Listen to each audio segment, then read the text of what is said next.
আমরা আজ কথা বলবো কার্ভ পয়েন্ট টুল নিয়ে। CLO 3D তে মূলত দুই ধরনের কার্ভ টুল রয়েছে, একটি হলো এডিট কার্ভেচার টুল যার শর্টকাট সি, এবং আরেকটি হলো এডিট কার্ভ পয়েন্ট টুল। আমরা আজ কথা বলবো এডিট কার্ভ পয়েন্ট টুল নিয়ে। এডিট কার্ভ পয়েন্ট টুল দিয়ে মূলত কোনো একটি সমান্তরাল লাইনকে বিভিন্ন অ্যাঙ্গেলে কার্ভ করা যায়।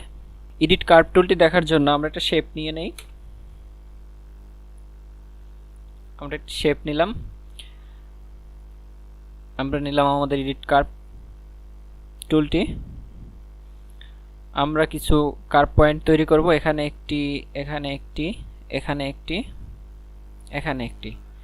এখন আমরা চাইলেই যে কোনো একটি পয়েন্ট ধরে আমরা এটাকে কার্ভ করতে পারবো। যেমন আমি যদি এখান থেকে কার্ভ করি, সেক্ষেত্রে দেখতে পাচ্ছেন আমাদের দুই সাইড সামান্য একটু পরিবর্তন হলেও এখানে কোনো পরিবর্তন আসেনি।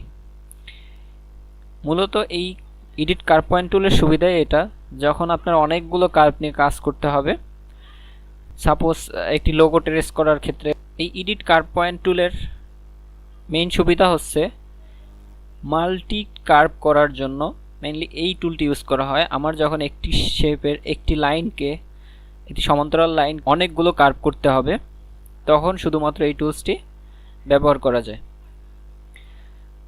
এবং চাইলে আপনি দুটি অথবা একটি কার্ভ করার জন্য এটি ব্যবহার করতে পারেন, তবে এটার থেকে এডিট কার্ভেচার টুলটা আমার কাছে বেশি স্মুথ মনে হয়। কার্ভ টুলের আরও একটি সুবিধা আছে, আপনি একটি পয়েন্টকে, আপনার শেপের একটি নির্দিষ্ট অংশকে ধরে বড় ছোট করতে পারবেন, যেমনটা আমরা করতে পারতাম এডিট প্যাটার্ন টুলে। এভাবে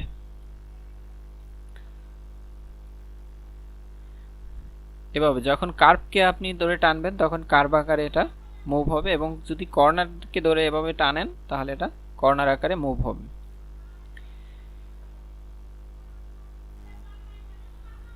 এবং এখান থেকে আপনি চাইলে শিফট প্রেস করে মাল্টি পয়েন্ট সিলেক্টের মাধ্যমেও কোনো কার্ভ তৈরি করতে পারবেন। দেখতে পাচ্ছেন আমি একসাথে তিনটি পয়েন্টকে ধরে কার্ভ করছি অথবা মুভ করছি